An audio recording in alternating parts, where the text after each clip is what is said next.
Professor Ernest Kofi is the head or the chair of the advisory board of the CEOs Network Ghana. This morning we're live on Joy News TV, Asase Radio, Wezo TV, and a host of other online platforms. You may want to share the link. It is CEO Summit 2023 or CEO Summit 7th edition.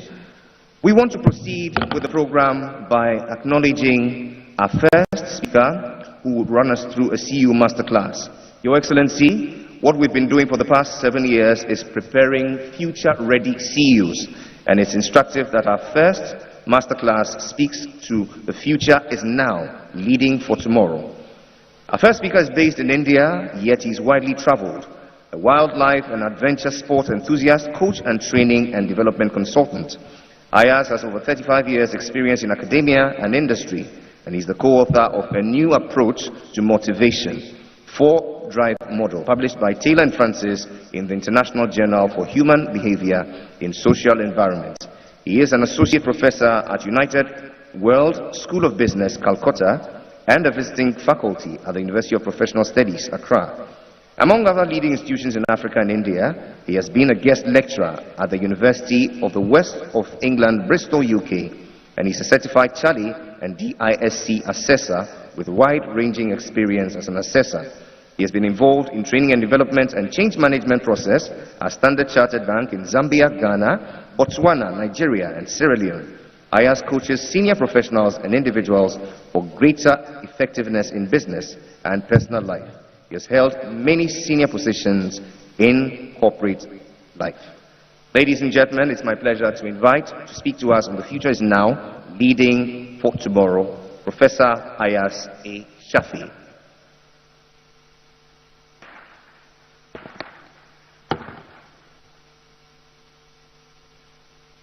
Good morning, ladies and gentlemen, and Your Excellency. It's an honor, absolute privilege to have this opportunity to speak with you in the audience now. Thank you. Jerry has been kind. He said a few very nice things, but more importantly, even before we began the discussion, he set the tone to it.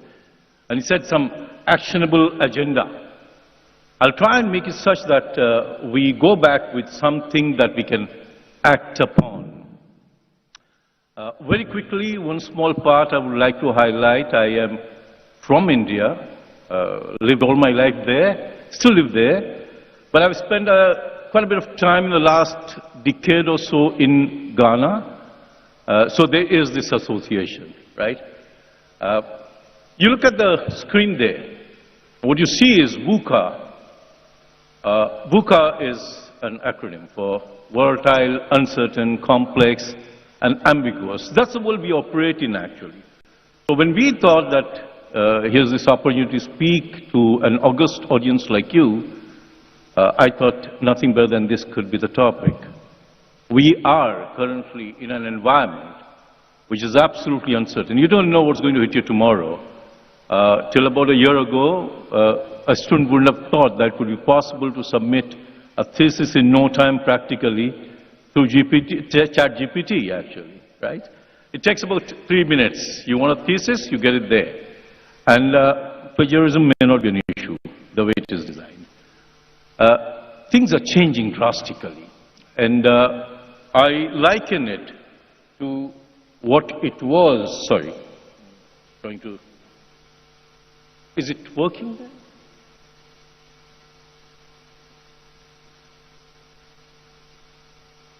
You'll excuse me, this is a tech issue, right?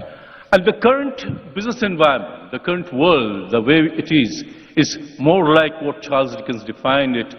This is more in the context of the French Revolution, right? And I can't see a more apt simile than this bloodbath all around. There's creation of a new world happening parallel. Frankly speaking, who would have thought about a year ago, the bankers to the world, one of the major banks there, Swiss Credit, would be going down the way it did, right? Amazing stuff. And Silicon Valley Bank, and you don't know what's going to hit you next. So the guillotine is there all the time, right? But at the same time, something new is emerging as well. something very different is emerging as well. And whether we are ready to take advantage of what's emerging is the key. The problem is that we continue, maybe I'll continue to speak. We continue to look at these collapse of various organizations. Things are taken as an event. We do a bit of a postmortem and we say, okay, it's all right. They did a few things which were not okay. Maybe management was bad. Enron kind of story, right? And then we move on. Lessons learned are quickly forgotten actually, rather quickly. And the fact is, the world has always been a dynamic place. Like I said right in the beginning, the only difference is the pace is enhanced many-fold in the last couple of decades actually. Many folds actually. Earlier you would have time, so I go back to my younger days and when computers were coming in. That wasn't such a long time ago, right? With the gray hair, it does look so, but the fact of the matter in the life of humankind, that's not such a long time ago. Computers were coming in. And I have the luxury of this time to move from one to another. So Lotus 1, 2, 3 to Excel, I had the time for transition. That's not available anymore, actually. You are in an environment where things move very quickly, actually. The pace, like I said, has changed drastically. Now, there are organizations that have taken advantage of this quick movement, quick shift. And I'll put up something for you, and you'll know what I'm talking about. That is an amazing story, absolutely. You start selling books, and you end up selling practically everything under the sun, including tech space, right? And is there a lesson for us? Are we looking at an organization which said, yes, we are starting with this, but our job is not just to sell books. We are looking at how the world is going to unfold. And as things unfolded, they went into all kinds of things. So it's an amazing story, actually. We don't go into this. I think it's one of the most interesting stories that you can... I'm not just talking about a success story. I mean, there are success stories galore. I'm talking about a story which tells you that you just need to reimagine how you want to operate.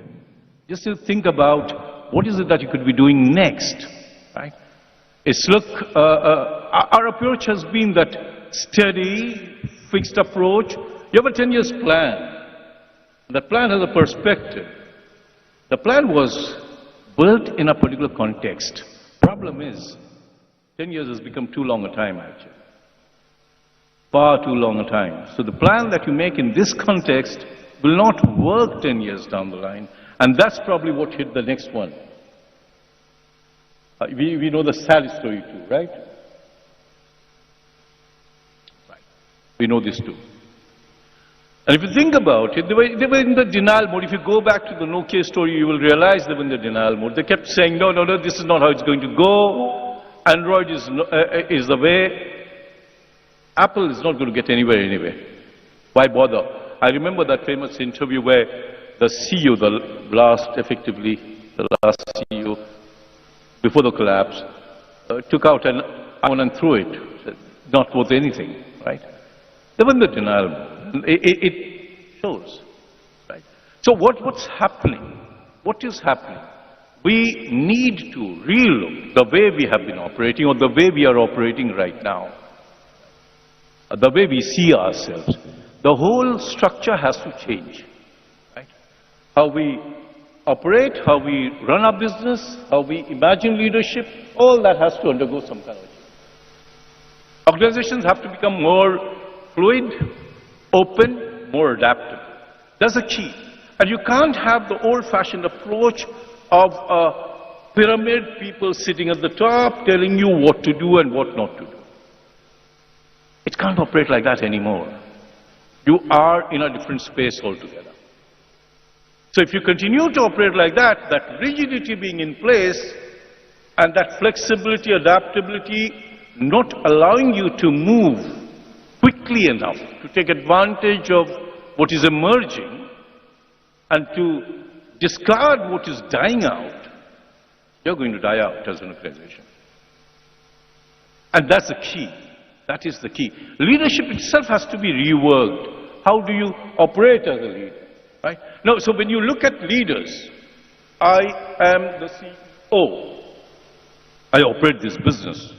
And this is how I operate this business. Right? I have a team. The team works the way I want them to operate. Right? I've got leaders working with me. They're all leaders in their own right. But are they networked enough? Do they understand each other's style of operation?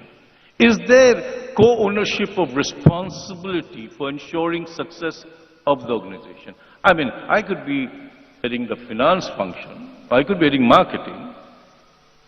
Most of the time, I may not be bothered about what's happening with somebody else, right? And that's the sure recipe for failure. That's a serious problem there. Imagine, rethink interaction. How do you interact with your people? How do you operate with them? What is it that you do with them? What is it that you... Sorry, this is my pet team actually. How do you make them feel? And that's important. Is it just about telling people what to do without their contribution, thoughts, ideas taken into account? And that's how you need to reimagine how does one lead in this context actually. Right? Go beyond standard expectations. Look more at impact. Are we looking at just profitability? Look, that's a problem. We all been through those business courses, MBAs and programs of like which said your prime motive is profitability. That's a flawed concept. That's a seriously flawed concept. Profit is a reason for the business. Is a small reason for the business today, right? You go and ask a farmer, develop a farmer mindset. Ask a farmer, why do you grow whatever you grow?